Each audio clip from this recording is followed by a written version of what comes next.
देखो जो सोलेनॉइड के बारे में हम लोगों ने 10th क्लास में पढ़ा था। सोलेनॉइड क्या होता है एक बार जान लो बच्चों। जब हमारे पास कोई एक कंडक्टिंग वायर होती है उसको हम लोग ऐसे घुमा देते हैं और फिर बैटरी से कनेक्ट कर देते हैं तो ये सर्किट बनता है। इस सर्किट को हम लोग सोलेनॉइड नाम से बुलाते हैं। इस सर्किट को हम लोग सोलेनॉइड बोलते हैं। इसकी कुछ खास बात होती है। एक्चुअली क्या होता है बच्चों, जैसे हमने पढ़ा था एक सिंगल वायर एक single current carrying coil magnetic field produce करती है, ऐसे ही इसमें कई सारी कॉइल्स मिलाकर काफ़ी सारी मैग्नेटिक फील्ड प्रोड्यूस करती है। कुछ चीज़ें ऐसी हैं बच्चों जो 10th क्लास में आपको टीचर ने शायद नहीं बताई होगी या आपको नहीं पता होगा। देखो बच्चे, सबसे पहले हमने जब ये चैप्टर चालू किया तो हमने एक करंट कैरिंग कॉइल की वजह से मैग्नेटिक फील्ड पढ़ी थी। एक सर्कुलर कॉइल है, इसकी वजह से मैग्नेटिक फील्ड पढ़ी थी। तो उसकी वजह से जो मैग्नेटिक फील्ड होती है कुछ ऐसी होती है।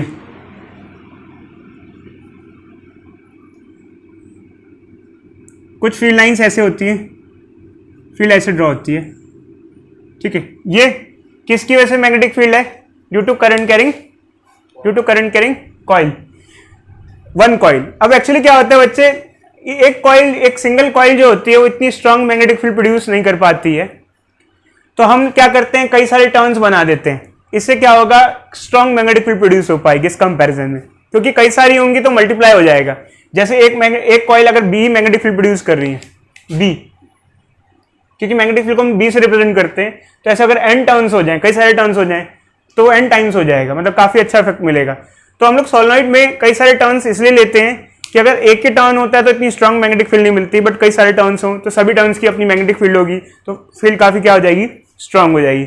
ये बनती कैसे है थोड़ा सा बता देते हैं बच्चों। आपको क्या करना है, अगर आपको सोलेनॉइड बनाना है तो एक वायर लो कॉपर की, उसको ऐसे घुमा दो, पेन पे इस पे घुमा दो और ऐसे बैटरी से ज्वाइन कर दो, हमारे पास एक सोलेनॉइड तैयार हो जाएगा। बट इसमें एक चीज का ध्यान रखना, ये जो वायर होती है, कॉपर वायर होती है, ये इंसुलेटेड होती है। अब ये इंसुलेटेड क्या होती है, देखो बच्चे एक्चुअली क्या है, आपको लगता होगा सिर्फ वायर को घुमा दिया हमने और ऐसे ज्वाइन कर दिया। एक्चुअली क्या होता है बच्चे, अगर हम कॉपर वायर की बात करें तो हमारे दिमाग में आता है कि अगर हम किसी आमतौर पे तार को जलाते हैं, आपने किसी तार को जलाया, इंसुलेशन को जलाया तार को, तो कॉपर आता है। एक्चुअली क्या होता है, वो कॉपर वायर नहीं। कॉपर वायर मार्केट में दो टाइप की मिलती है। अगर मेरे को पतली सी वायर लेनी हो कॉपर की, दो टाइप की मिलती है। एक में जिसमें इंसुलेशन नहीं होती है और एक जिसमें थोड़ी सी इंसुलेशन चढ़ी होती है। दिखती वो बिल्कुल कॉपर वायर ही है, पतली सी इंसुलेशन चढ़ी होती है। इसमें थोड़ी सी इंसुलेशन की जरूरत इसलिए होती है कि अगर ये दोनों आपस में कॉन्टेक्ट में आ जाए तो शॉर्ट सर्किट ना हो जाए। हमारे आपने देखा होगा बच्चों, हमारे टॉयज में या हमारे जो फैन होते हैं, सीलिंग फैन, उनकी मोटर में वाइंडिंग होती है। वो जो वाइंडिंग होती है कॉपर की वाइंडिंग होती है, बट जो वाइंडिंग होती है उस पर भी, पतली वायर पे भी इंसुलेशन चढ़ी होती है। कि अगर आप इतने सर्टन वाइंड करोगे तो आपस में सब एक दूसरे को टच कर रही होंगी, बट टच नहीं कर रही, उस पर इंसुलेशन चढ़ी भी है। चढ़ी होने के चक्कर में क्या है कि अगर वो दोनों वायर टच भी कर रही है बट आपस में बहुत पतली इंसुलेशन है, उस वजह से कंडक्शन नहीं कर पा रही है। आई बात समझ में? आई बात समझ में? बोलो ठीक है, समझ में आई है नहीं आई बच्चे, बोलो। तो एक्चुअली क्या होता है बच्चे, जैसे मान लो अगर मैं एक बार अपने घर की मोटर कबाड़ी को बेचने गया था, भाई ये कितना दोगे पैसा, तो उसने कहा कि ऐसे चेक करना पड़ेगा कॉपर की है या एल्यूमिनियम की है। तो उसने उसको खुरच के देखा, तो मैंने कहा भाई क्या खुरच रहे हो, तो उसके ऊपर एक्चुअली इंसुलेशन चढ़ा हुआ था। इंसुलेशन से खुरच के देख रहा था कि अंदर जो मटेरियल है, मतलब ऐसे वैसे मार के देखा उसने कुछ, बैठे बच्चे ठीक है, कुछ ऐसे खुरच करके देखा। इससे पता चले कि इंसुलेशन के अंदर क्या है, कॉपर है, थोड़ा सा इंसुलेशन होता है। इधर देखो बच्चे, कबाड़ी भी फिजिक्स यूज करता है बच्चे, ऐसे मत समझना, सब जगह फिजिक्स यूज होती है। ठीक है, ये बच्चे सोलेनॉइड है हमारे पास। तो अब एक्चुअली क्या है कि अगर कई सारे टर्न्स होंगे तो ज्यादा मैग्नेटिक फील्ड मिलेगी हमें। अब इसके अंदर जब मैग्नेटिक फील्ड की बात करते हैं तो इसकी मैग्नेटिक फील्ड लाइंस कुछ इस तरीके से ड्रॉ होती है, जिस तरीके से कोई बार मैग्नेट हो, ऐसे इसकी मैग्नेटिक फील्ड लाइंस ड्रॉ होती है। जो सोलेनॉइड होता है वो एक तरीके से बार मैग्नेट की तरह ही काम करता है, सेम एज बार मैग्नेट। इधर इसको हम आर्टिफिशियल मैग्नेट भी कह सकते हैं। एक हमारे पास नेचुरल मैग्नेट होता है बार मैग्नेट, और ये हमारे पास एक आर्टिफिशियल मैग्नेट है। 10th क्लास में जब पढ़ते थे तो बच्चे पढ़ते थे कि आर्टिफिशियल मैग्नेट के कुछ बेनिफिट्स होते हैं। कोई बच्चा बताएगा क्या बेनिफिट्स हैं इस सोलेनॉइड को जब सर इसमें magnetic field power up down कर सकते हैं अपने नीड के हिसाब से। देखो अच्छे, इसमें हम एक्चुअली क्या है, इसमें हम ज्यादा चेंजेस नहीं कर सकते। और चेंज तो इसमें हम कर सकते हैं कैसे ना कैसे, थोड़ा बहुत करके फ्लक्चुएशन करके, बट इसमें हम बहुत सारे चेंज कर सकते हैं। जैसे करंट अगर बढ़ा दें तो फील्ड स्ट्रेंथ चेंज कर सकते हैं। हम क्या कर सकते हैं, फील्ड की स्ट्रेंथ चेंज कर सकते हैं। कैसे? क्योंकि करंट पे डिपेंडेंट होती है। अभी हम बताएंगे, अच्छे फॉर्मूला आएगा। अगर करंट बढ़ा दो तो ज्यादा स्ट्रांग फील्ड हो जाएगी, करंट को कम कर दो तो वीक हो जाएगी। ऑफ ऑन कर सकते हो आप, पोलैरिटी चेंज कर सकते हो। कोई अच्छा होता है पोलैरिटी चेंज कैसे कर सकते हैं? बैटरी को उल्टा लगा दो, इसको उठा के उल्टा रिवर्स कर दो, तो पोलैरिटी जहां नॉर्थ साउथ पोल मिल रहा था वो रिवर्स हो जाएगा आपस में। तो हम यहाँ पर अपने हिसाब से चेंजेस कर सकते हैं, मैनिपुलेशन कर सकते हैं। इसको चेंज करना आसान नहीं होता है कंपैरेटिवली, इसको चेंज करना काफी आसान होता है। ये कहाँ यूज होता है बच्चे, कुछ बता सकते हो? सोलनॉइड मतलब एक तो आप लोगों ने अपनी 9 छोटी क्लास में पढ़ा था बेल में, बेल अरे एक बेल होती है ना, टोंग वोंग पता नहीं करके कुछ पढ़ा होगा आपने, जैसे ऑन करते हैं टकराती है, ऐसे कुछ करके पढ़ा होगा। बट खैर वो तो बच्चे पुराना हो गया, बेल वैसी नहीं आती। हम मैग्नेटिक क्रेन्स में यूज करते हैं बच्चे। मैग्नेटिक क्रेन्स क्या होती हैं?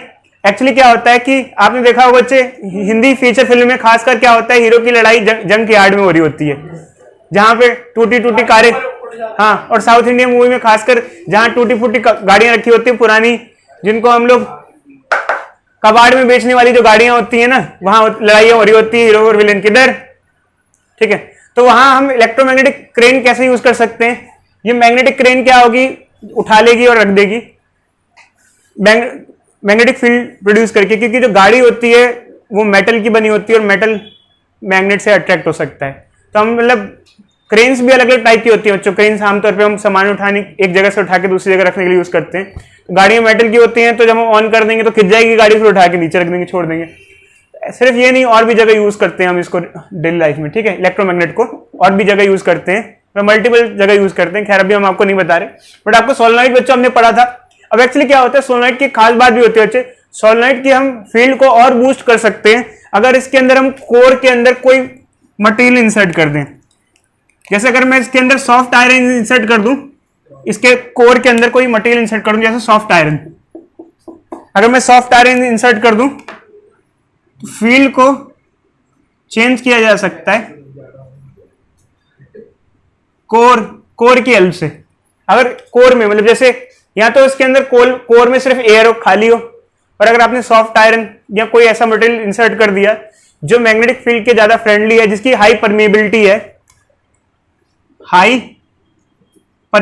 है, तो मटेरियल इसकी मैग्नेटिक फील्ड को बूस्ट कर सकता है आराम से। तो ये सब कुछ चीजें थी जो कि 10th क्लास में भी पढ़ी थी।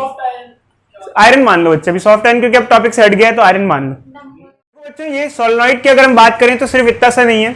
एक्चुअली क्या होता है, अगर मुझे कोई चीज को मैग्नेटाइज करना है तो उसके लिए भी मैं सोलेनॉइड यूज करता हूं। अब ये मैग्नेटाइजेशन का मतलब क्या होता है, देखो बच्चे, किसी चाबी को आप कुछ दिन तक मैग्नेट के पास रखो तो वो चाबी भी मैग्नेटिक हो जाती है। अगर आप चाबी या किसी सिक्के को, किसी कॉइन को मैग्नेट के साथ रखो कुछ दिन तक तो वो भी मैग्नेटाइज हो जाती है, मैग्नेट की तरह बिहेव करती है। समझ में आया? इससे हर चीज मैग्नेटाइज नहीं होती बच्चे। मैं मान लो पढ़ाता तो सबको हूँ, मैं कहता हूँ पढ़ लो, बट हर बच्चा नहीं पढ़ता है। कई बच्चे पबजी खेल रहे होते हैं, कई बच्चे क्या कर रहे होते हैं घर पर। तो एक्चुअली क्या है कि मेरा इन्फ्लुएंस, मैं फील्ड अप्लाई कर रहा हूँ आप लोगों पे, बट जरूरी नहीं मेरा सब पे आप पे इन्फ्लुएंस बराबर हो।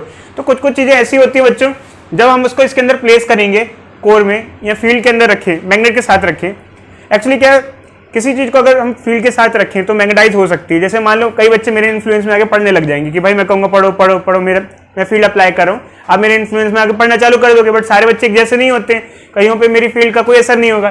तो एक्चुअली क्या होता है बच्चे, आइदर आप किसी चीज को परमानेंट मैग्नेट के साथ रख दो कुछ दिन तक, जो चीज मैग्नेटाइज होने वाली है वो तो हो जाएगी, और जो नहीं होने वाली है वो नहीं होगी। बट ये बस बताने का मतलब है कई चीजें मैग्नेटाइज हो जाती हैं। जैसे इसके अंदर भी आप आयरन इंसर्ट कर दो कुछ दिन तक और बाहर निकालो, और वो चीज हो सकता है मैग्नेटाइज हो जाए, परमानेंटली मैग्नेटाइज हो जाए। कैसी हो जाए? Permanently magnetise. इवन देखो अच्छा, आपने देखा होगा, शायद देखा या नहीं देखा हो, आपने नहीं देखा है, जेंट्स के कुछ पर्स और लेडीज के कुछ पर्स आते हैं जो मैग्नेटिक होते हैं, मैग्नेटिक बंद होते हैं मैग्नेट से। ठीक है, खासकर लेडीज पर्सों में देखना अच्छे। तो लेडीज पर्सों में जो मैग्नेट होती है, इधर देखो अच्छे, अब जैसे ही मैंने बोला लेडीज का ध्यान, देखो वो बात करने लग गया। अच्छा इधर ध्यान दो, इधर ठीक है, इधर देखो अच्छे। एक्चुअली क्या होता है, वो जो मैग्नेट होती है वो नेचुरल मैग्नेट नहीं होती है, सिल्वर कलर की होती है। वो मैग्नेटाइज करके बनाई जाती है। समझ में आया? अगर मान लो आपको कोई मेटल है, इसको मैग्नेट, इस नहीं बच्चे, मैग्नेट का इफेक्ट धीरे धीरे नलीफाई हो सकता है बहुत लॉन्ग टर्म में, देखो वो बाद में बताएंगे। ऑल दो सिलेबस से हट गया, 5th चैप्टर का टॉपिक है वो। मान लो चाबी है, इसको मैग्नेटाइज करना है मुझे, हो अगर ये मान लो ऐसा मटेरियल किया है कि मैग्नेटाइज हो जाए, तो इसको अगर मैं अंदर रख दूंगा, मैग्नेटिक फील्ड के साथ रख दूंगा, यहाँ या कहीं भी मैग्नेटिक फील्ड के साथ रखूंगा तो हो सकता है, हाँ इलेक्ट्रिशियन हो सकता है, कारपेंटर भी रखता हो, ठीक है बच्चे कोई नहीं। इधर हाँ हाँ इधर देखो, इधर इधर इधर देखो बच्चे, एक्चुअली कहने का सिर्फ ये मतलब ये है, कई कई चीजें मैग्नेटिक फील्ड के साथ रखने से क्या हो जाती हैं, मैग्नेटाइज हो जाती हैं, परमानेंटली मैग्नेटाइज हो जाती हैं, और कई कई नहीं होती हैं। जो परमानेंटली मैग्नेटाइज हो जाती हैं वो मैग्नेट की तरह यूज की जाती हैं, जैसे लेडीज पर्स में यूज कर लिया या जेंट्स पर्स में यूज कर लिया वो, या फिर मान लो चाबी ही है, इसको मैं परमानेंटली हो सकता है मैग्नेटाइज हो जाए तो मैं कर सकता हूँ, इसको इसके अंदर रख दूं क्योंकि इसके अंदर फील्ड है ना, या फिर मैं मैग्नेट के साथ रख दूं। मेरे पास अगर ये नहीं है, सोलेनॉइड नहीं है, तो परमानेंट मैग्नेट होगा, उसके साथ रख दूं कुछ दिन तक तो मैग्नेटाइज हो जाएगा। एक चीज बताओ ना सर, मतलब जितनी देर तक रखोगे उतना ज्यादा मैग्नेटाइज। देखो बच्चे, लास्ट क्लास में हम सोलेनॉइड के बारे में पढ़ रहे थे, आज हम इसे आगे कंटिन्यू करते हैं। तो लास्ट क्लास में मैंने आपको बताया था कि सोलेनॉइड में क्या होता है कि ऐसी कॉइल होती है ये, और इसमें मैग्नेटिक फील्ड प्रोड्यूस होती है, इसके बारे में हमने आपको काफी चीजें बताई थी। तो आज देखो बच्चे, जो सोलेनॉइड के बारे में लास्ट क्लास में पढ़ा था वो सब चीजें तो हम अपने 10th क्लास में भी पढ़ चुके हैं कि सोलेनॉइड में क्या होता है। बट आज हम क्या पढ़ने वाले हैं, आज हम ये देखने वाले हैं कि सोलेनॉइड के अंदर मैग्नेटिक फील्ड की वैल्यू कैसे कैलकुलेट करते हैं, फॉर्मूला जो हमने 10th क्लास में नहीं पढ़ा था। मैग्नेटिक फील्ड इनसाइड सोलेनॉइड, इसका फॉर्मूला देखो बच्चे, ये सोलेनॉइड है, अगर इसकी फील्ड लाइंस ड्रॉ करें तो ऐसे कुछ फील्ड लाइंस होती हैं इसकी सोलेनॉइड की। बात नहीं करो बच्चे, इधर देखो, इधर देखो, ये फील्ड लाइंस होती हैं। तो अगर हम कहें सोलेनॉइड की, तो सोलेनॉइड के इनसाइड जो बिल्कुल कोर पार्ट होता है उसके अंदर जो फील्ड लाइंस होती है बिल्कुल स्ट्रेट होती है, जैसे ये रीजन है, ऐसे फील्ड लाइन बिल्कुल स्ट्रेट है। देखो स्ट्रेट कैसे, करीब करीब स्ट्रेट है, प्रॉपर नहीं, देखो यहाँ से जा रही है, ये स्ट्रेट है, ऐसे पैरेलल होती है बीच में, बीच के रीजन में, जबकि बाहर के रीजन में ऐसे जा रही होती है, यूं कर्व कर रही होती है। तो अगर हम बात करें बीच के रीजन में, यहाँ मैग्नेटिक फील्ड कितनी होती है, उसका फॉर्मूला होता है म्यू नॉट एन आई। अब यहाँ पे क्या क्या चीजें, क्या क्या वैल्यूज होती हैं बच्चे, ये बहुत जानना जरूरी है। देखो बच्चे, अगर सोलेनॉइड के अंदर कुछ इंसर्टेड नहीं है तो यहाँ म्यू नॉट यूज करेंगे, और म्यू नॉट क्या होता है, परमिएबिलिटी ऑफ फ्री स्पेस होता है, परमिएबिलिटी हो गया।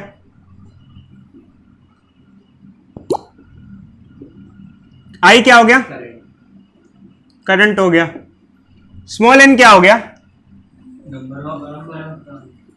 Number of turns per unit length. अब ये क्या होता है, देखो बच्चे, जब हम लोग सोलेनॉइड पढ़ते हैं तो 2 एन पढ़ते हैं, एक होता है स्मॉल एन, एक होता है कैपिटल एन। स्मॉल एन क्या होता है, कैपिटल एन क्या होता है। देखो जो एक सोलेनॉइड है उसके अंदर टोटल नंबर ऑफ टर्न, जैसे 1 2 3 4 5 6 टोटल टर्न्स हैं, इसको हम कैपिटल एन लिखते हैं। कैपिटल एन होता है टोटल टर्न्स। ये सोलेनॉइड है, इसकी कुछ लेंथ भी होती है, तो स्मॉल एन क्या होता है, number of turns upon total length, इसे कहते हैं number of turns per unit length. Small N कुछ ये आइडिया देता है कि टर्न्स आपस में कितने क्लोज हैं, टर्न्स आपस में कितने क्लोज हैं। कोई एक सोलेनॉइड अच्छा तब कहलाता है जब उसके टर्न्स ज्यादा पास पास में हो, चिपके क्लोजनेस ज्यादा हो। मतलब ऐसे वाइंडिंग मत करो, थोड़ा कंप्रेस करके वाइंडिंग करो तो ज्यादा स्ट्रांग फील्ड प्रोड्यूस होगी। तो ये आम फॉर्मूला बच्चे। बट इसके बाद अगर हम बात करें कि ये तो तब है जब सोलेनॉइड के कोर में कुछ इंसर्टेड नहीं है, बट मान लो कि सोलेनॉइड के कोर में मैं कुछ इंसर्ट कर दूं, जैसे सोलेनॉइड के अंदर जो है, मैंने कहा कि अंदर कुछ इंसर्ट नहीं किया, एयर है, अगर एयर के अलावा कोई और मीडियम इंसर्ट कर दिया जाए, जैसे कोई आयरन इंसर्ट कर दिया जाए, अगर मैं मीडियम चेंज कर दूं तो फिर फॉर्मूला क्या हो जाएगा, अगर कोई आप कोई और मीडियम इंसर्ट करो तो फॉर्मूला ये हो जाएगा म्यू एम एन आई। म्यू एम क्या होगा बच्चों, बोलो, permeability of that that medium. Sir ये वाला फॉर्मूला रेजिस्टेंस वायरिंग लेंथ निकालने के लिए, ठीक है, एक मिनट रुक जाओ बच्चों, एक मिनट रुक जाओ। परमिएबिलिटी, देखो बच्चे एक्चुअली क्या है, यहां पर ये फॉर्मूला आता है। मेरे को यहां पर आपको एक टर्म और इंट्रोड्यूस कराने बच्चों। हमने फर्स्ट चैप्टर में रिलेटिव परमिटिविटी पढ़ा था, हमने फर्स्ट चैप्टर में रिलेटिव परमिटिविटी पढ़ा था। इधर देखो जी, बोर्ड पे बहुत ध्यान से लिखने का टाइम मिल जाएगा। इधर देखो, हमने फर्स्ट चैप्टर में रिलेटिव परमिटिविटी पढ़ा था। रिलेटिव परमिटिविटी क्या होता है, permittivity of medium medium by permittivity of free space, ये हमने पढ़ा था। यहां पर हम रिलेटिव परमिएबिलिटी पढ़ते हैं। रिलेटिव परमिएबिलिटी क्या होता है? Permeability of medium by permeability of free space, इसका रेशियो होता है। अब मेरा क्वेश्चन ये आता है, हम चीजें रिलेटिव क्यों पढ़ते हैं? मैंने आपको पहले फर्स्ट चैप्टर में बताया था कि रिलेटिव परमिटिविटी हम क्यों पढ़ते हैं, उससे हमें क्या फायदा होता है। रिलेटिव डेंसिटी क्यों पढ़ते हैं, क्या फायदा होता है, ये बताया था मैंने आपको। हमने 11th क्लास में रिलेटिव डेंसिटी पढ़ा था, यहाँ रिलेटिव परमिटिविटी पढ़ा, अब रिलेटिव परमिएबिलिटी पढ़ रहे हैं। तो मैंने आपको फर्स्ट चैप्टर में बताया था कि क्या फायदा होता है रिलेटिव, कोई भी चीज जब रिलेटिव पढ़ते हैं उससे हमें फायदा क्या होता है, बोलो। सर वैल्यू छोटी हो जाती है। हाँ शाबाश बच्चे, वेरी गुड, प्रिंस को याद है। देखो बच्चे मैंने जब बताया था स्टार्टिंग में कि जैसे हम 11th क्लास की बात करें, हम रिलेटिव डेंसिटी पढ़ते हैं, जैसे किसी सब्सटेंस की रिलेटिव डेंसिटी है 2, इधर देखो बच्चे, किसी सब्सटेंस की रिलेटिव डेंसिटी है 2, तो रिलेटिव डेंसिटी क्या होता है बच्चे? 11th क्लास में हमने पढ़ा था, density of medium by density of water. तो रिलेटिव डेंसिटी मतलब वाटर के कंपैरिजन में उस चीज की डेंसिटी, उसे हम कहते हैं रिलेटिव डेंसिटी। तो किसी चीज की डेंसिटी रिलेटिव डेंसिटी 2 है, इसका मतलब वाटर के कंपैरिजन में वो दुगना भारी है। तो हम क्या करते हैं, हमें पूरी वैल्यू याद नहीं करनी पड़ती, किसी चीज के कंपैरिजन में याद कर लेते हैं। इस चीज से, इसकी वजह से हम लोग रिलेटिव टर्म डिफाइन करते हैं आमतौर पे। जैसे मान लो ये रिलेटिव परमिटिविटी की या रिलेटिव परमिएबिलिटी की हम बात करते हैं, तो जैसे किसी मीडियम की परमिएबिलिटी है, हम याद नहीं कर सकते, काफी बड़ी वैल्यू है, तो हम उसको क्या लिख सकते हैं? Relative permeability into permeability of free space. क्योंकि एक्चुअली क्या होता है बच्चे, आमतौर पे हर चीज की परमिएबिलिटी याद करना मुश्किल है, काफी बड़ी वैल्यूज होती हैं। आप रिलेटिव याद कर लेते हो तो रिलेटिव की वैल्यू छोटी होती है, उसको हम permittivity of free space permeability of free space या वैक्यूम से मल्टीप्लाई कर लेते हैं। ये वाली परमिएबिलिटी तो हमको याद ही होती है आमतौर पे, जिसकी वैल्यू क्या होती है, बोलो कोई बच्चा बताएगा क्या होती है? 4 × 10⁻⁷। आमतौर पे एयर के लिए तो या वैक्यूम के लिए तो हम याद करके रखते ही हैं, बाकी हर मीडियम के लिए आप रिलेटिव वैल्यू याद नहीं, मतलब पूरी वैल्यू याद नहीं कर सकते हो। तो अगर पूरी वैल्यू याद नहीं कर सकते तो रिलेटिव वैल्यू याद करना आसान होता है। मैं फिर से रिपीट करता हूं बच्चे, एक्चुअली क्या होता है कि अगर हम हर मीडियम की परमिएबिलिटी याद करेंगे तो बहुत लंबा हो जाएगा, तो हम रिलेटिव परमिएबिलिटी याद कर लेते हैं जो कि छोटा हो जाता है। जैसे मान लो हम कहते हैं मरकरी की रिलेटिव डेंसिटी 13.6 होती है, तो हमने मरकरी की डेंसिटी थोड़ी याद की, हमने क्या याद किया? रिलेटिव डेंसिटी, क्योंकि मरकरी की डेंसिटी बहुत लंबी आएगी, समझ में आ रहा है? तो रिलेटिव डेंसिटी याद कर लिया, तो रिलेटिव डेंसिटी मतलब वाटर के कंपैरिजन में वो कितना टाइम्स भारी है? 13.6। तो हमें वाटर का याद है, वाटर का 13.6 टाइम्स लिख देंगे तो हमें आ जाएगा। तो रिलेटिव चीजें याद करना आसान होता है, समझ में आया बच्चों? जैसे अपनी कोई चीज याद करनी होती है और रिलेटिव से हमें अंदाजा भी लग जाता है कि इसके कंपैरिजन में कैसा है। जैसे हम कहें कोई चीज है, जैसे कोई मटेरियल है, उसकी रिलेटिव डेंसिटी वाटर से ज्यादा है, मतलब ये रिलेटिव डेंसिटी 1 से ज्यादा है, इसका क्या मतलब है? कोई बच्चा बताएगा? किसी सब्सटेंस की रिलेटिव डेंसिटी 1 से ज्यादा है, इसका क्या मतलब है? वाटर से ज्यादा भारी है, वाटर से ज्यादा डेंसर है। इसका मतलब पानी में अगर डालोगे तो पानी में क्या हो जाएगा? सिंक हो जाएगा। ये हम 9th क्लास में पढ़ते थे। अगर किसी चीज की रिलेटिव डेंसिटी 1 से कम है तो इसका मतलब फ्लोट करेगा, तो मतलब वाटर से कंपैरिजन हो गया। अब जैसे मान लो मैं कहूं किसी चीज की रिलेटिव, सर अगर वो इक्वल हो जाए तो क्या होगा? वो वही हो गया, मीडियम वही चीज होगी। नहीं, अगर वो इक्वल टू 1 हुआ तो हाँ, तो वो टॉप पे फ्लोट करेगा, बिल्कुल से साथ में फ्लोट करेगा, बताएंगे। बट अभी इधर देखो बच्चे, किसी चीज की रिलेटिव परमिएबिलिटी 1 से ज्यादा है, इसका क्या मतलब है? कोई बच्चा बताएगा इसका क्या मतलब है? Relative density 1 relative permeability, density की अब बात नहीं करें, हम बात करें रिलेटिव परमिएबिलिटी की। मैग्नेटिक फील्ड का थोड़ा देखो बच्चे, हमने आपको ये बताया था कि रिलेटिव, हमने आपको एक चीज बताई थी, permeability is associated with friendliness with magnetic field. किसी सब्सटेंस की परमिएबिलिटी ज्यादा है, वो मैग्नेटिक फील्ड फ्रेंडली है। ज्यादा अच्छी परमिएबिलिटी है तो मैग्नेटिक फील्ड फ्रेंडली है। आपने कोई एक सब्सटेंस ऐसा लिया जिसकी परमिएबिलिटी 1 से ज्यादा है, 1 से ज्यादा मतलब 1 मतलब क्या है? यहाँ किससे कंपैरिजन कर रहे हैं? एयर से या वैक्यूम से, क्योंकि एयर की या वैक्यूम की मानते हैं आमतौर पे, उसके कंपैरिजन में हम सारी चीजें निकालते हैं। तो इसका मतलब एयर के कंपैरिजन में वो ज्यादा फ्रेंडली है, एयर के कंपैरिजन में वो ज्यादा फ्रेंडली है, मीडियम मैग्नेटिक फील्ड के लिए ज्यादा बेटर है इन कंपैरिजन विथ एयर। तो इसका क्या मतलब है? इसका मतलब यह है कि वो जैसे एयर जितना मैग्नेटिक फील्ड को अपने थ्रू पास होने के लिए अलाउ करती है, वो मीडियम एयर से ज्यादा अलाउ करेगा। अब एक्चुअली क्या है, देखो अच्छे, जैसे मान लो कोई एक मीडियम है, हमने इंसर्ट कर दिया जिसकी रिलेटिव परमिएबिलिटी 1 से ज्यादा है, तो यहां मैग्नेटिक फील्ड की वैल्यू बूस्ट होगी या कम हो जाएगी पहले से? जैसे मान लो इसमें करंट फ्लो कर रहा था, ये खाली था। अगर मैंने ऐसा मटेरियल इंसर्ट कर दिया जिसकी रिलेटिव परमिबिलिटी ज्यादा है मतलब ज्यादा फ्रेंडली, तो इसका मतलब मैग्नेटिक फील्ड उसके अंदर बढ़ जाएगी, क्योंकि अगर उसकी रिलेटिव परमिबिलिटी ज्यादा है तो इसका मतलब उसकी ओवरऑल परमिबिलिटी ऑफ मीडियम भी ज्यादा होगी, और अगर ओवरऑल परमिबिलिटी मीडियम की ज्यादा है तो फ्रेंडली है तो बूस्ट हो जाएगी। जैसे आमतौर पे हम बात करते हैं आयरन की, सॉफ्ट आयरन की। खैर देखो, जब सॉफ्ट आयरन वगैरह के बारे में हम ज्यादा डिस्कशन तो कर नहीं सकते क्योंकि सिलेबस से आउट हो चुका है, क्योंकि हमारे नेक्स्ट चैप्टर में पढ़ता है, 5th चैप्टर में पढ़ता है, तो ये सारी चीजें हट गई हैं। बट खैर बस मेरे को बताना जरूरी था। कुछ मीडियम ऐसे भी होते हैं जिनकी रिलेटिव परमिबिलिटी 1 से कम होती है, जो फील्ड के दुश्मन होते हैं। वो भी अभी हमारे टॉपिक से बिल्कुल हट चुका है। नेक्स्ट चैप्टर में था, 5th चैप्टर में हुआ करता था। मान लो कोई मटेरियल ऐसा है जिसकी रिलेटिव परमिबिलिटी 1 से कम है, तो उसका मतलब वो मीडियम जो मैग्नेटिक फील्ड का दुश्मन है, मैग्नेटिक फील्ड का दुश्मन, क्योंकि 1 से कम है मतलब जितना एयर या वैक्यूम अलाउ करता है वो उससे कम अलाउ कर रहा है। तो ऐसा मटेरियल अगर मैंने इसके अंदर इंसर्ट कर दिया तो जितनी फील्ड थी भी उससे भी क्या हो जाएगी, कम हो जाएगी। तो ये पूरा सिनेरियो रहता है यहाँ पर।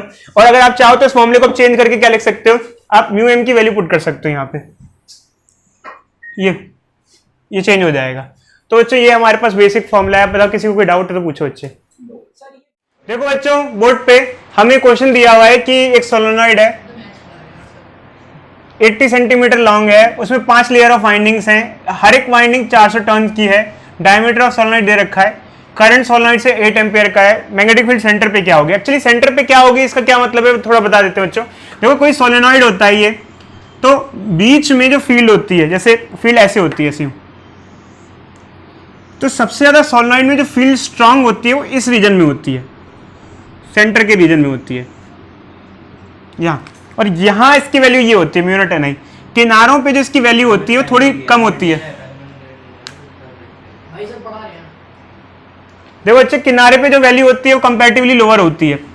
खैर हमारे सीबीएसई में ये किनारे पे एंड पे नहीं पूछा जाता है, बट अगर आपसे एंट्रेंस एग्जामिनेशन में किनारे पे पूछा जाए, एंड पे पूछा जाए, एंड ऑफ सोलेनॉइड, क्योंकि यहाँ कम क्यों हो जाती है, क्योंकि वो मैग्नेटिक फील्ड स्प्रेड हो रही है, स्प्रेड हो जाएगी तो कम हो जाएगी, और एंड पे क्या होता है, हाफ हो जाती है।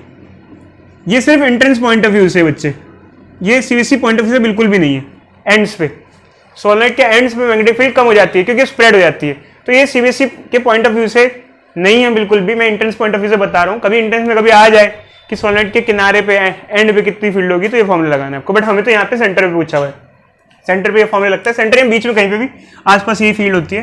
क्या क्या लगेगा बच्चों, mu naught permeability of free space या वैक्यूम होता है, 4.2 10⁻⁷ वैल्यू होती है इसकी, and small is number of turns per unit length. तो देखो बच्चे इधर यहाँ पर अगर देखा जाए टोटल नंबर ऑफ टर्न्स कितने, 400 टर्न एक वाइंडिंग में, और ऐसी 5 वाइंडिंग्स है, तो टोटल नंबर ऑफ टर्न्स जो यहाँ पर हो जाएंगे, टोटल नंबर ऑफ टर्न्स यहाँ पर जो हो जाएंगे वो 2000 हो जाएंगे, और टोटल लेंथ जो है हमारे पास कितनी हो जाएगी यहाँ पर 80 सेंटीमीटर। सेंटीमीटर को सेंटीमीटर में लिखेंगे, 0.8 मीटर लिखेंगे। बताओ बच्चे कट के क्या आएगा, बताओ जल्दी से। जब बोल रहे हैं तब बोल नहीं रहे बच्चे वैसे। सर आ गया 805 वैल्यू बताओ क्या आएगी, 250 2500 250 0.8 से डिवाइड कर रहे हो बच्चे, कैसी बात कर रहे हो। 2000 को 0.8 से डिवाइड करेंगे क्या आएगा,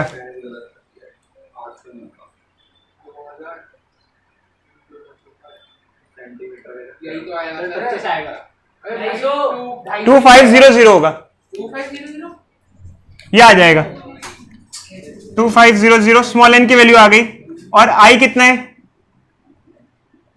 8 एम्पियर निकाल लेना बच्चों, टेस्ला में आंसर आ जाएगा। मैग्नेटिक फील्ड की यूनिट टेस्ला होती है। नेक्स्ट टॉपिक हमारा टोरॉइड है। टोरॉइड क्या होता है, देखो बच्चे, टोरॉइड सोलेनॉइड के लिए ही होता है, बट एक्चुअली टोरॉइड के कुछ अलग यूजेस होते हैं। टोरॉइड के जो यूजेस हैं वो अभी हमारे सिलेबस में बहुत ज़्यादा नहीं है, हमें क्यों करते हैं, बट आपको सिर्फ टोरॉइड के बारे में इंट्रोड्यूस करना चाहता हूँ क्या होता है। जब आगे पढ़ोगे और इस फील्ड में जाओगे तो टोरॉइड के यूज अगर पढ़ने होंगे तो पढ़ लोगे, नहीं पढ़ने होंगे तो नहीं पढ़ोगे, कहानी खत्म। अगर रेलेवेंट फील्ड में जाओगे तो पढ़ना होगा तो पढ़ लोगे, नहीं पढ़ना होगा नहीं पढ़ोगे। बट टोरॉइड सोलेनॉइड की तरह ही होता है, बट फर्क ये हो जाता है कि सोलेनॉइड को अगर पूरा मोड़ दो सर्कुलर टर्न्स में, ऐसे कर दो, ये सोलेनॉइड था, इसको पूरा बेंड कर दो, ऐसे कर दो, तो ये टोरॉइड बन जाता है।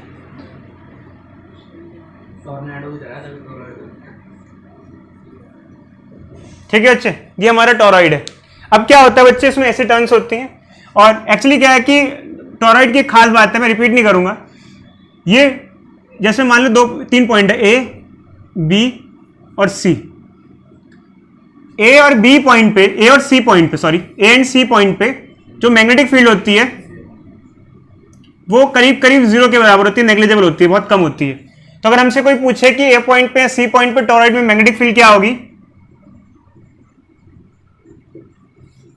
तो बहुत कम होगी, 0 के आसपास होगी, मतलब लीस्ट होगी, बहुत कम होती है। जबकि मेन मैग्नेटिक फील्ड टोरॉइड की कहां होती है, सेंटर में, ये यहां लूप की फॉर्म में होती है, सर्कुलर लूप की फॉर्म में फॉर्म होती है। ये मैग्नेटिक फील्ड ऐसी होती है, ऐसे सर्कुलर फॉर्म में। अब एक्चुअली क्या बच्चे, अगर हम कहें इसकी मैग्नेटिक फील्ड का फॉर्मूला क्या होता है, तो टोरॉइड की मैग्नेटिक फील्ड का फॉर्मूला भी μ0 Ni होता है, सेम ही होता है, कोई फर्क नहीं होता। और वो जितने भी फॉर्मूले हैं जो सोलेनोइड और टोरॉइड के सेम होते हैं, बट फर्क यहाँ पे क्या हो जाता है, यहाँ एक फर्क हो जाता है बच्चे कि यहाँ जो स्मॉल एन है, नंबर ऑफ टर्न पर यूनिट लेंथ हम निकालते हैं, तो नंबर ऑफ टर्न्स तो एन ही हो जाएगा, बट यहाँ जो लेंथ होगी, इसकी लेंथ, अब यहाँ जो लेंथ होगी बच्चे, क्योंकि ये सर्कल है, सर्कल है, तो सर्कल की लेंथ क्या होती है बच्चे, सर्कल में अगर लेंथ तो 2 पाई आर लगाते हैं, 2 पाई आर। इधर बच्चे इधर देखो, अब देखो बच्चे यहाँ पर ये हम फॉर्मूला लगा देते हैं और ये वैल्यू आ जाती है। अब इसमें भी खास बात होती है बच्चे, ये जो आर है, स्मॉल आर, ये काफी मैटर करता है। एक्चुअली स्मॉल आर क्या होता है, मैं आपको एक क्वेश्चन दूंगा, उसमें आपको समझाऊंगा स्मॉल आर ये होता क्या है। वैसे तो आप समझोगे ये जैसे ये है, ये रेडियस हो गया, तो ये लेंथ होगी पूरी टोरॉइड की, यहां से लेके यहां तक लेंथ होगी। लेंथ वायर की लेंथ नहीं लेते हम लोग, ये मत सोचना वायर की लेंथ, वायर की लेंथ तो कई सारे टर्न्स हो जाएंगे, सबकी लेंथ लेनी पड़ेगी। ओवरऑल लेंथ, जैसे इसकी पूरी लेंथ है एल, वायर की लेंथ नहीं ले रहे, लीनियर लेंथ ले रहे हैं, जैसे ये लेंथ, ऐसे ही इसकी लेंथ लेते हैं। तो यहां जो आर है इसका काफी कुछ इंफ्लुएंस होता है। मैं इसको फिलहाल एवरेज रेडियस लिख देता हूं, बाकी क्वेश्चन में आपको समझा देंगे, आ जाएगा। देखो बच्चों, हमको एक क्वेश्चन दिया हुआ है कि हमारे पास एक टोरॉइड है, उसका इनर रेडियस और आउटर रेडियस दिया हुआ है, उसके टोटल नंबर ऑफ टर्न्स 1000 दे रखे हैं और बोल रखा है उसमें वो 2 एम्पीयर का करंट फ्लो कर रहा है। तो मैग्नेटिक फील्ड इस पार्ट में पूछी हुई है कि यहाँ कितनी होगी जो अंदर है सोलेनोइड के। एक्चुअल में क्या होता है, यहाँ पर ये क्वेश्चन मैंने इस वजह से दिया है कि आपको थोड़ा सा आइडिया रहे कि यहाँ जो आर है वो क्या लेते हैं। देखो बच्चे, जैसे कोई हमारा टोरॉइड है, ये टोरॉइड है हमारा मान लो, तो खासकर वैसे ही एनसीईआरटी में नहीं मिलेगा ये आपको, ये सिर्फ मैं बता रहा हूं क्योंकि एक्चुअली क्या काम आ सकता है आपके। तो यहाँ आमतौर पर बच्चों को डाउट ये रहता है इनर आउटर रेडियस क्या। देखो बच्चे, ये रेडियस इनर हो गया, इधर इधर इधर देखो बच्चे, ये रेडियस इनर हो गया और ये रेडियस आउटर हो गया, ये वाला। हमको ये मिड वाला रेडियस चाहिए, बीच वाला, अपने सरकमफेरेंस के लिए, पेरीमीटर के लिए, 2 पाई आर के लिए। तो एक्चुअली क्या है बच्चे, हम ये एवरेज रेडियस लेंगे, तो एवरेज क्या होगा, इन दोनों में 19 और 21 को ऐड करके 2 से डिवाइड कर देंगे, 19 + 21/2 जो कि 20 सेंटीमीटर आ जाएगा, और ये वैल्यू यहाँ लगा देंगे। तो मैग्नेटिक फील्ड अगर हमको निकालनी है तो हम लोग μ0 की वैल्यू पुट कर देंगे यहाँ पर, ठीक है। स्मॉल एन की वैल्यू निकाल लेंगे, स्मॉल एन क्या होगा, ये हमारा, तो स्मॉल एन क्या हो जाएगा, कैपिटल एन कितना है यहाँ पर 1000, 2 की जगह 2, पाई की जगह पाई, आर ये क्या हो जाएगा 20 सेंटीमीटर, 20 सेंटीमीटर मतलब 20 × 10⁻², तो ये स्मॉल एन आ जाएगा। स्मॉल एन की वैल्यू ये आ गई। अब हम यहाँ पे बाकी सारी वैल्यू पुट कर देंगे क्योंकि इसमें कुछ खास है नहीं, बस इसमें सिर्फ मेन जो इशू था वो आर का ही था, बाकी सारी वैल्यूज फॉर्मूले पे बेसिस पे आप डायरेक्टली पुट कर सकते हो। और आंसर टेस्ला में यूनिट लिखना जरूरी है।